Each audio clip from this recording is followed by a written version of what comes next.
después de una hermosa jornada de la UBLA, de la Unión Bautista Latinoamericana, ahí en Foz de Iguazú, uno puede sacar varias conclusiones que son bastante interesantes. Estamos muy lejos, nosotros como Chile estamos muy lejos, Temuco estamos muy lejos de todo el movimiento que existe en el trabajo, en las diferentes áreas, y muchas veces nuestros dirigentes no logran bajar al país, a las iglesias, lo que allí uno puede palpar y puede sentir. Así que yo espero de alguna manera transmitir todas aquellas vivencias, aquellos tiempos preciosos, las miradas diferentes que tenemos que dar a nuestra sociedad y ser iglesia relevante en medio de una sociedad como la nuestra que hoy día se está hundiendo cada día más en lo valórico. También en lo teológico hay varias cosas que yo quiero compartir después con el rector de nuestro seminario acá, que estamos tan lejos nosotros de esos movimientos y esperamos ser un aporte y que el viaje se justifique en lo que podamos traspasar a nuestras iglesias lo que allí podemos sentir. Traigo muchos cariños, traigo muchos saludos y abrazos de nuestra hermana Raquel Contreras, ¿ya? Ella se sigue sintiendo miembro de esta iglesia, pero está muy lejana. Lo bueno es que Raquel me regaló un libro que yo quería comprar, así que me lo regaló a mí por si acaso, no a la iglesia. Quería tener la historia bautista de Justo Anderson y gracias al Señor ahora lo puedo tener. Muy bien. ¿Qué ven ahí ustedes, hermanos? ¿Qué creen que es eso? ¿Ah? ¿Qué es lo que es eso que ustedes ven ahí? Un árbol, ¿cierto? ¿Con qué lo relaciona ese árbol? ¿Qué cree que qué árbol es? ¿Ah? Un sicómoro, ¿cierto? Un sicómoro. Yo no sé si en Chile existen sicómoros. ¿No? No. ¿Alguien conoce un sicómoro? Alfredo, ¿tú conoces un sicómoro? Aldo, ¿no? ¿No han ido ustedes a la...? Y hermano José, usted que también ha sido un hombre muy viajado, ¿no conoce un sicómoro? Bueno, el énfasis no está en el sicómoro realmente, sino que está en la acción. Fíjese que cuando Jesús quiso enseñar cosas, quiso entregar una doctrina, quiso hacer cosas tan tremendas, Él usó tantas cosas. Usó una barca, unas redes, usó el barro, ¿no es cierto? Usó su saliva, y en este caso un sicómoro, para entregarnos una enseñanza, pero también para enseñarnos a mirar con los ojos de Jesús. Me olvidé pedirle al grupo Alabanza que cantaran el cántico Ayúdame a mirar con tus ojos, porque esa es la idea de la reflexión del día de hoy, una motivación a nosotros para que podamos mirar esta sociedad con los ojos de Jesús. No mirar nuestra sociedad con una mirada discriminadora, sino que con una mirada consoladora, con una mirada de amor, con una mirada restauradora. Yo le quiero pedir que se ponga de pie, por favor, y póngase de pie.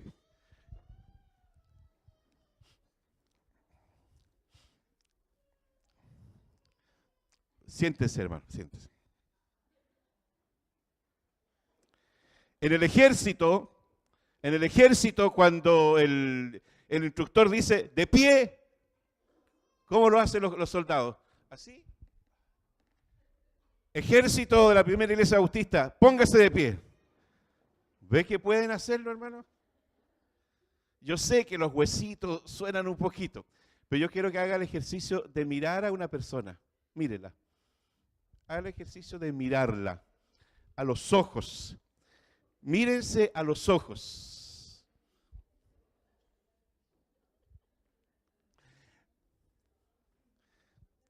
La canción dice, mirándote a los ojos. Ah, no, esa no. Cuando uno mira a los ojos a alguien, ¿qué siente usted, el que mira? ¿Qué sintió al mirar a la persona? ¿Ah? ¿Miedo? ¿Ya? Porque una mirada transmite algo, ¿cierto? ¿Qué miró, qué vio en los ojos de la persona? Ternura. ¡Qué bien! ¿Qué miró? ¿Qué miró José Pablo? O sea, Matías ahí en Carlitos. ¿Qué miró? ¿Ah? Alegría. Ya.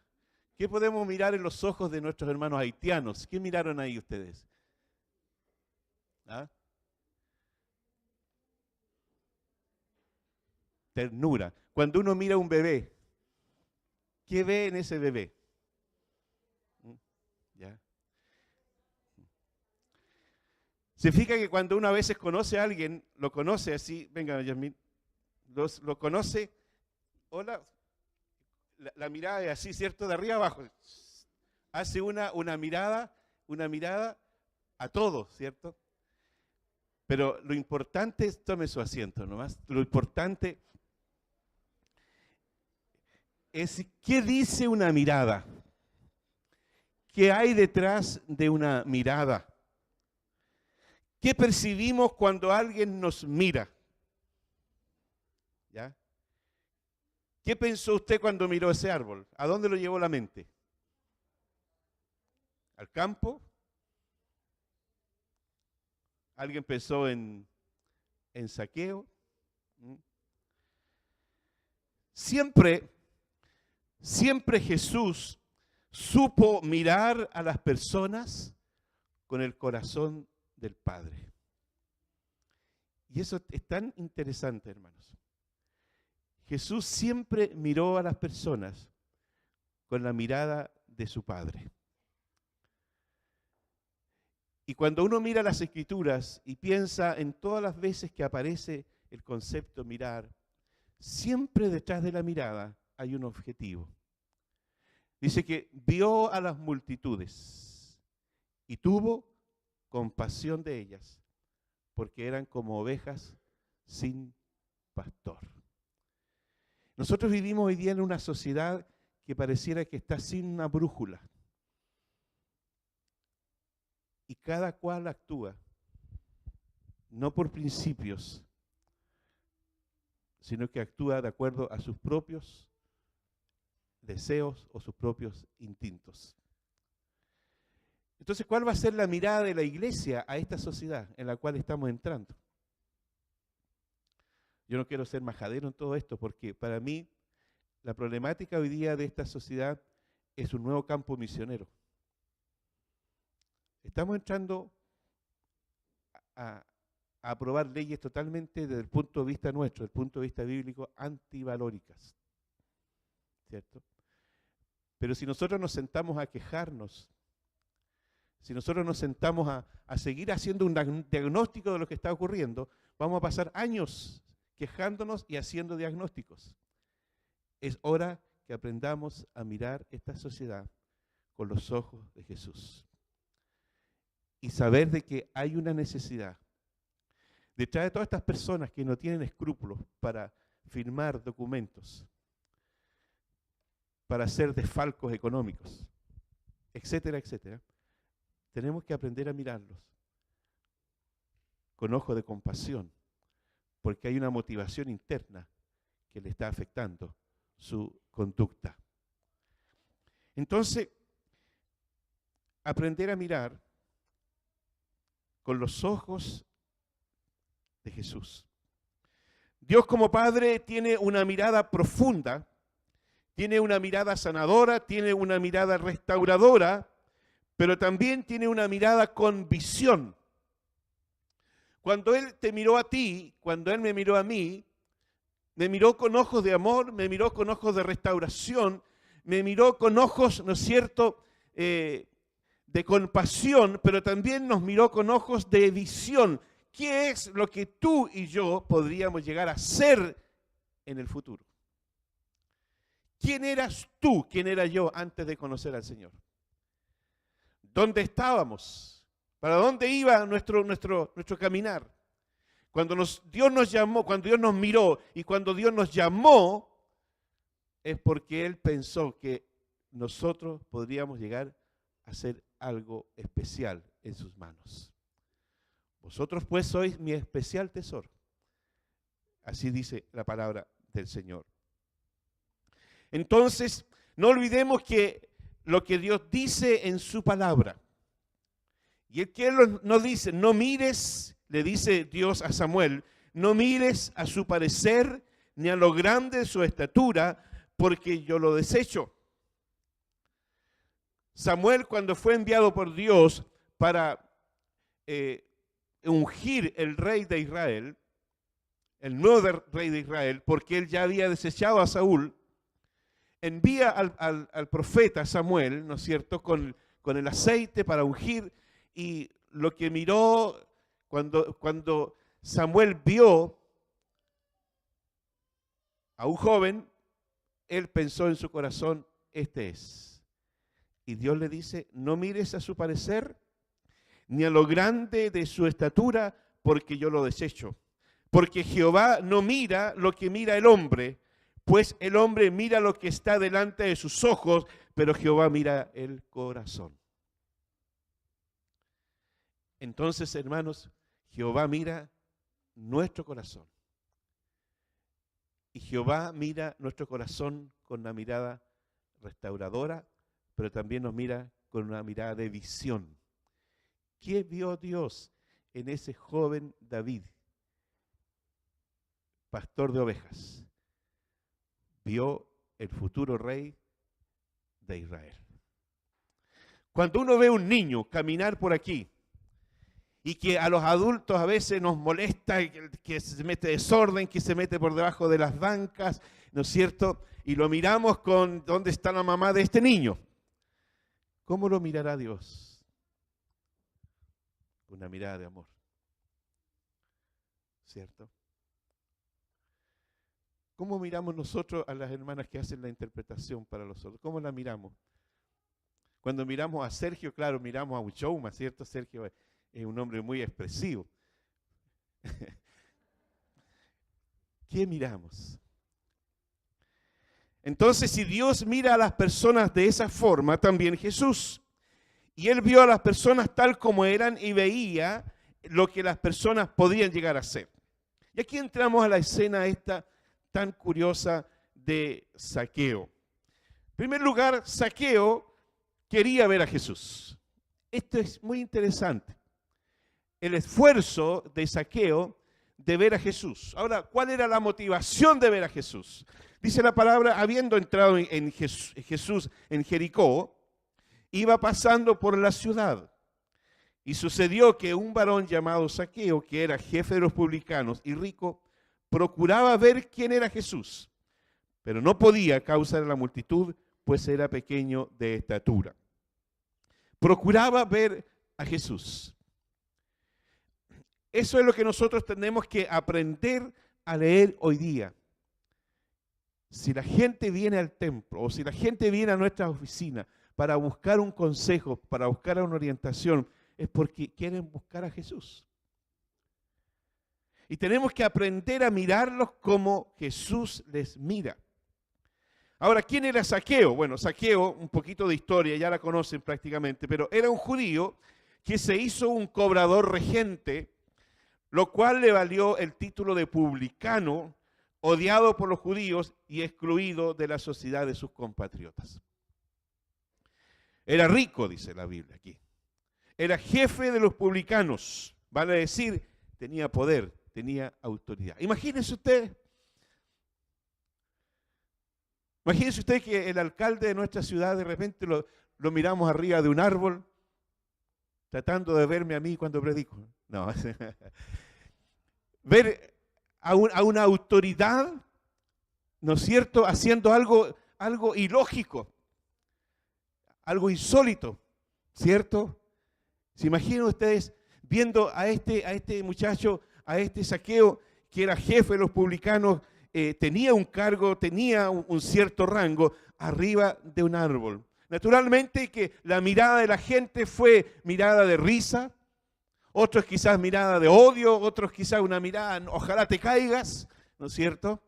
Usted sabe el corazón, cómo es el corazón del hombre. Entonces, él era publicano, y los publicanos eran la pieza clave en el sistema de recaudación fiscal de parte del Imperio Romano, que era el imperio dominante en aquella época. Y eran subalternos bajo la supervisión de un funcionario. Ahora, ellos se encargaban de cobrar los impuestos y el derecho de aduana de la mercadería que se transportaba en aquella época. Los judíos, por lo tanto, no admitían que uno de los suyos actuara como un agente retenedor o cobrador de sus impuestos. ¿Qué es lo que pasa a usted cuando tiene deudas y lo llaman? ¿Ya? ¿Cuál es su reacción cuando mira el teléfono y usted sabe que le están llamando? ¿No es cierto? Siempre los cobradores son mirados de manera despectiva. Pero ellos están cumpliendo una función. Ellos están cumpliendo una labor. Los judíos entonces no admitían que uno de los suyos actuara como agente de retención por un gobierno gentil. Por ello, un publicano era considerado en los tiempos de Jesús como un traidor, como un violento, ¿ya? Y está la expresión, ese eufemismo que decía, tenle por gentil y publicano. En los tiempos de Jesús se usaba esa expresión.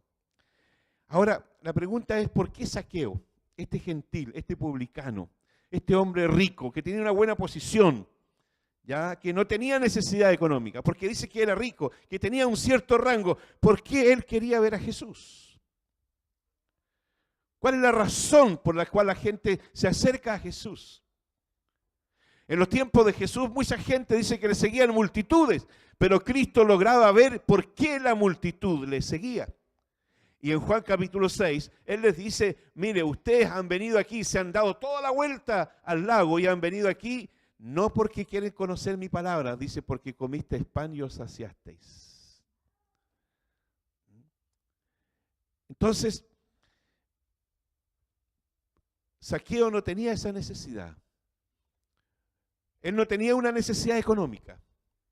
Él no tenía una necesidad de ser reconocido. Él no tenía una necesidad de que Jesús hiciera un milagro en su vida material. No tenía esa necesidad. Ahora, ¿por qué quería ver a Jesús? Puede haber sido por curiosidad.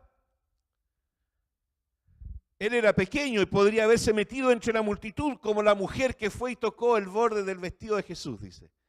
Podría haber hecho eso. Pero se sube a un sicómoro.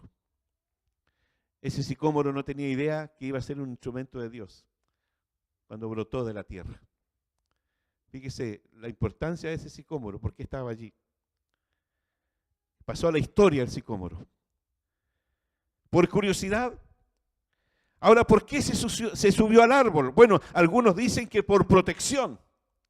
Porque como ya lo tenían identificado como el cobrador, ¿no es cierto? Él se subió por seguridad, porque la gente no lo quería. Al contrario, la gente lo veía como un peligro público. La gente lo miraba como un traidor. La gente lo miraba como un ladrón.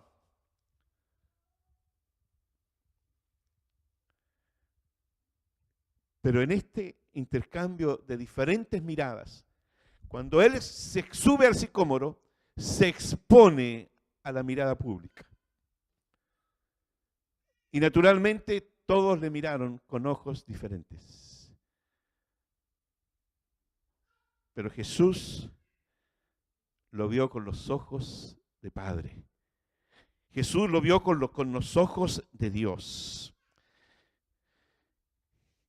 Entonces Zaqueo se sube para ver a Jesús, pero no contaba con que Jesús lo vio a él. Quizás se escondió. Si usted mira el sicómoro, tiene bastantes ramas, bastantes hojas. Quizás se escondió dentro del follaje. Y ese es el problema hoy día de nuestra sociedad, que se esconde dentro del follaje de la vida. Pero ahí Dios nos ve.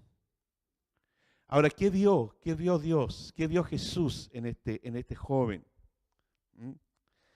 Como dije, la gente miró a Zaqueo como un publicano, etcétera, etcétera. Pero Jesús no se fijó en el publicano. Jesús no se fijó en el cobrador de impuestos. Jesús no se fijó en este muchacho malo, sino que se fijó en el hombre, se fijó en una familia que le necesitaba. Y es eso lo que tenemos que aprender nosotros hoy día, hermanos. Aprender a mirar nuestra sociedad como una sociedad que necesita de Jesús. Tenemos que mirar nuestra región como una región que necesita de Jesús. Tenemos que mirar nuestra región reconociendo de que solo Jesús es el que puede traer paz a esta sociedad. Jesús ve a Zaqueo con ojos especiales. Jesús mira a Zaqueo con ojos de entendimiento, porque Zaqueo seguramente necesitaba una sanidad interior. Hoy día nosotros tenemos que reconocer de que hay una sanidad interior en la vida del ser humano que no la soluciona el psicólogo. Con el respeto que me merecen nuestros amados psicólogos, los aprecio mucho. Hay una necesidad del alma espiritual que solo la puede sanar Jesús. Por eso Él dice, venid a mí todos, los que estáis con diferentes cargas, los que estáis trabajados. Satanás se preocupa de trabajar la vida del ser humano de tal manera que lo descontrola, lo va desequilibrando. Y una vez piensa, pero ¿cómo esta persona que un día estuvo en el vientre de una madre, que fue una guagua hermosa, que fue amamantada por una madre tierna, hoy día es lo que es? Uno piensa, pero no sabe que fue Satanás, que lo fue trabajando, lo fue cargando para transformarlo en una persona miserable. Pero Dios no mira la miseria de esa persona. Mira el potencial que hay detrás de esa persona miserable. ¿Quién era Pedro cuando lo llamó Jesús? ¿Quién era Mateo cuando lo llamó? Mateo también era un publicano, cobrador de impuestos. ¿Quién era Saulo cuando lo llamó Jesús? Era el terror del mundo cristiano de aquella época, Saulo, ¿cierto? Pero ¿qué vio Jesús en ellos? ¿Qué vio Jesús cuando te llamó a ti? Entonces, cuando Jesús miró a Zaqueo allí, no vio lo que la gente vio, lo miró con ojos de entendimiento, lo miró con ojos de compasión, lo miró con ojos de amor, lo miró con ojos de esperanza, y no solo la esperanza para él, sino que también la esperanza para su familia, y no solo para su familia, sino que miró a la tanta gente que este hombre había defraudado, que iba a ser restaurada todo ese defraude. Vale decir, lo miró con ojos de restauración. Jesús nos enseña entonces, en cuarto lugar, a mirar con los ojos del alma. Y Él está dispuesto, cuando Jesús mira a alguien, Él está dispuesto a romper los esquemas. Porque Jesús no se deja llevar por lo que los demás piensan, no se deja llevar por cómo los demás reaccionan, no se dejó llevar por la multitud que quizás quiso linchar a Zaqueo que estaba allí. Ahí está nuestro ladrón, ahí está el hombre que nos ha robado el pan y quizás quisieron apedrearlo. Jesús no miró a Zaqueo con esa mirada. Y Él rompe el esquema. Y Él estuvo dispuesto. Y los errores del pasado de Zaqueo no lo limitaron. No lo limitaron lo que la gente pensaba de Zaqueo. No lo limitaron los rumores de la gente. La pregunta es, ¿por qué Jesús le dice que era necesario posar en tu casa? ¿Qué hay detrás de esta necesidad? ¿Qué hay detrás de este Zaqueo? Date prisa, desciende, porque hoy es necesario que yo pose en tu casa. ¿Qué hay detrás de esta frase de Jesús? ¿Por qué para Jesús era necesario posar en ese hogar? ¿Qué es lo que observó Jesús en Zaqueo quién era este hombre, curiosamente, el nombre Zaqueo viene de una raíz hebrea que significa puro. Significa puro. Y que lamentablemente él no le hacía honor a ese nombre. Hoy día uno puede ver, ¿no es cierto?, en los medios, en las redes sociales, de dónde viene su apellido. Y una vez se mete al juego de eso y empieza, ¿de dónde viene tu nombre? Nos da la curiosidad. Zaqueo venía de una palabra hebrea que significaba puro. Pero él no le hacía honor a ese nombre, al contrario. Él había llegado a la cima de su profesión como un cobrador de impuestos y como jefe de los publicanos, por lo tanto era odiado por la mayoría de las personas. Su fama no era muy buena, no gozaba de buen testimonio, y que Jesús le dijera: Zaqueo, yo voy a ir a tu casa. Nos faltaron los envidiosos. Nunca Jesús ha ido a mi casa y va a ir donde este pecador. ¿Qué clase de Dios es este? Si Él se dice hijo de Dios, ¿cómo se atreve a ir a la casa de alguien que nos ha robado, de alguien que nos ha ofendido, de alguien que nos ha traicionado?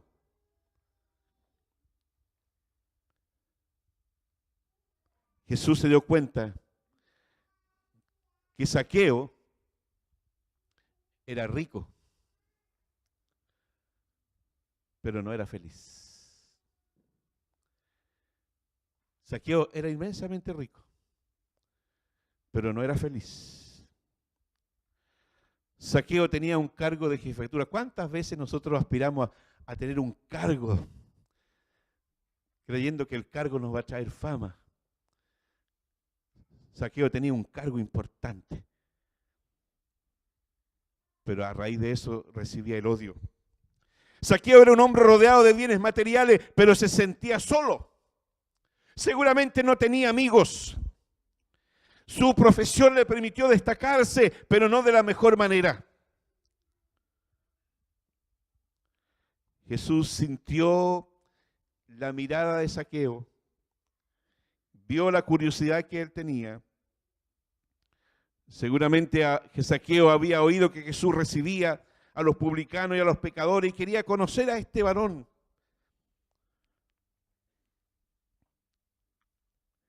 Jesús lee la real necesidad, entonces, que hay en el corazón de Zaqueo y su familia. Y recibe su primera recompensa a su empeño, a su esfuerzo, a su sentida curiosidad. ¿Cuál fue la primera recompensa? Cristo lo miró. Y la diferencia de Zaqueo es que él vio que la mirada de Jesús no era la misma mirada del resto del pueblo. Y seguramente no era la mirada de los discípulos que acompañaban a Jesús. Cristo lo miró. Y cada mirada de Cristo tiene un propósito, porque Él no mira por mirar, sino que Él mira con un objetivo. Después de la mirada vino el diálogo. Date prisa. Desciende. No necesitas estar ahí. Y le dice una frase que seguramente él nunca había oído. Es necesario que yo pose en tu casa.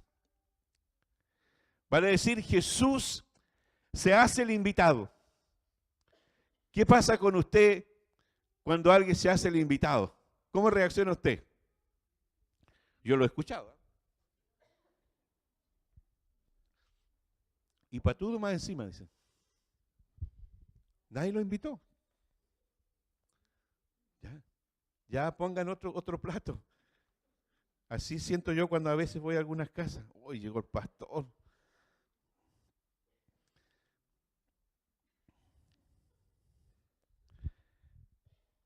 Jesús se hace el invitado. ¿Ya?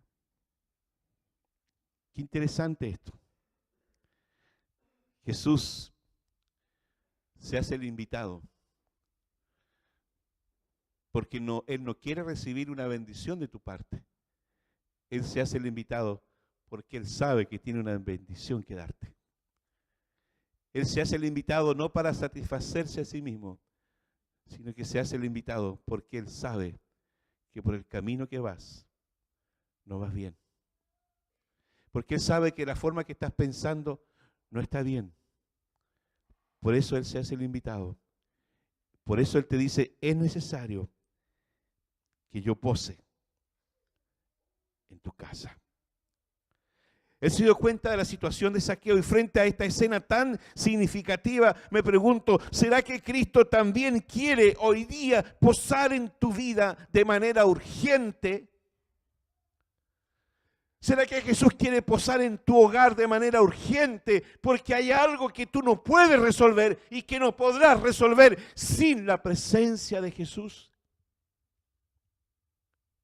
¿No será que esta sociedad necesita urgente de Jesús y la iglesia sigue callada?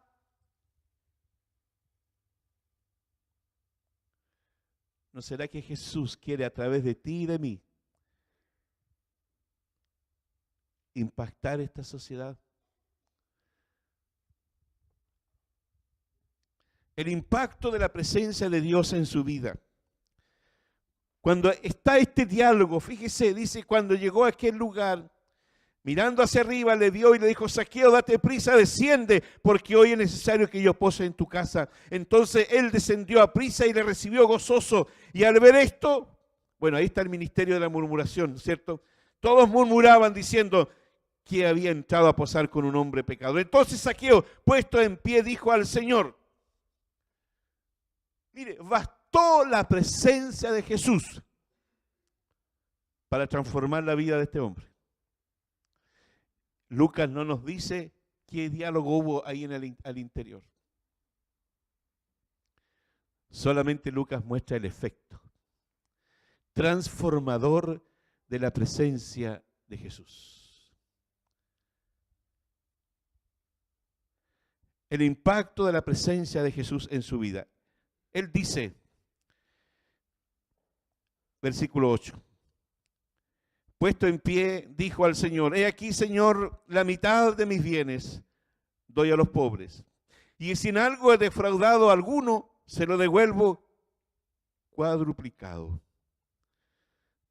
Jesús no va y lo abraza, no va y lo felicita, sino que Jesús dice, hoy ha venido la salvación a esta casa. Entonces, hermanos, posar en la casa de Zaqueo significaba la salvación de su alma. Pero no solo provocó un cambio que transformó en una acción de devolver lo robado, sino que Cristo da testimonio de lo que ocurrió en ese lugar, en ese hogar. Hoy ha venido la salvación a esta casa. La gracia, hermano, no solo se posó sobre Zaqueo, sino que se posó sobre todos los integrantes de su familia. Esto me recuerda cuando Saulo ahí en la cárcel le dice al carcelero, ¿se acuerda? Cuando el carcelero le dice, señores, ¿qué debo hacer para ser salvo? Ellos le dijeron, cree en el Señor Jesucristo y serás salvo tú y tu casa.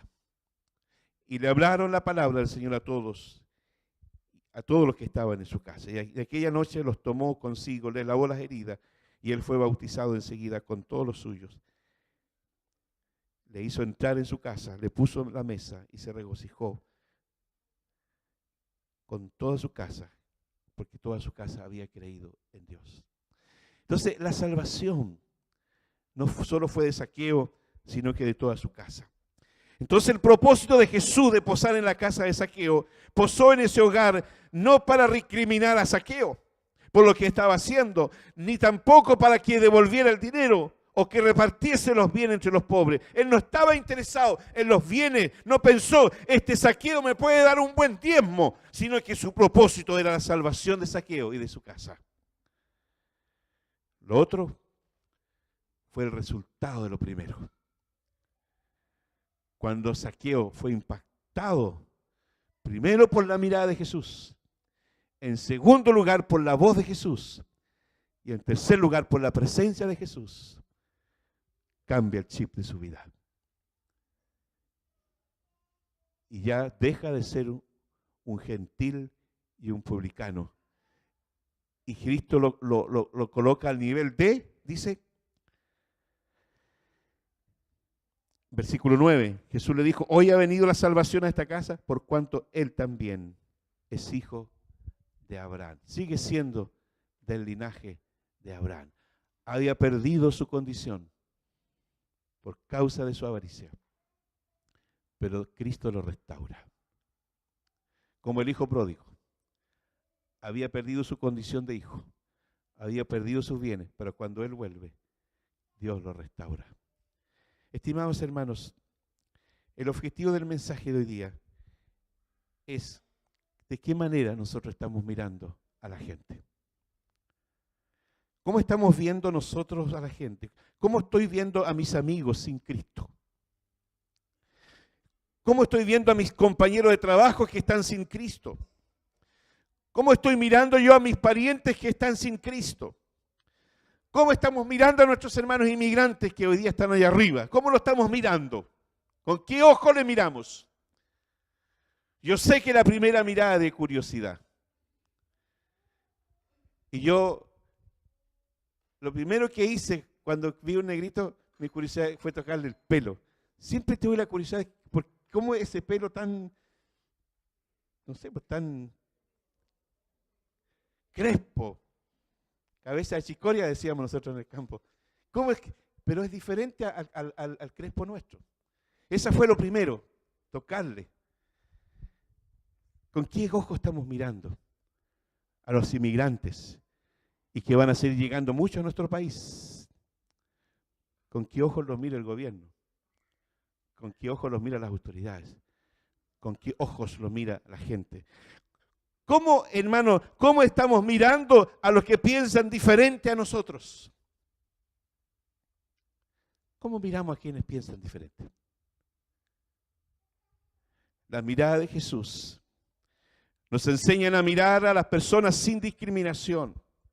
Nos enseñan a mirar con ojos de amor, nos enseñan a mirar con ojos de ternura, nos enseñan a mirar no con ojos de censura, nos enseñan a mirar no con ojos de crítica, sino que mirar a las personas por lo que pueden llegar a ser, reconociendo lo que tú eras y lo que tú eres hoy día, solo por la gracia del Señor. No era nada, dice el coro, y me buscaste. Tú me has dado vida a mí. Mirarlo con ojos de esperanza. Jesús miró a Zaqueo con ojos de esperanza. Y Zaqueo respondió a esa mirada y se transforma en un hombre de bien. Recupera su linaje. Cristo te mira en esta hora y quiere que tú recuperes tu linaje. Cristo te mira y quiere que recuperes tu identidad. Cristo te mira y Él quiere, si tú no eres su hijo aún, si sigues siendo una criatura, Él quiere mirarte con ojos de padre y quiere que tú seas también su hijo. Oremos. Dios eterno, muchas gracias por poder mirar este pasaje quizás con una mirada un tanto diferente, donde tú quieres sensibilizar nuestra forma de mirar este mundo.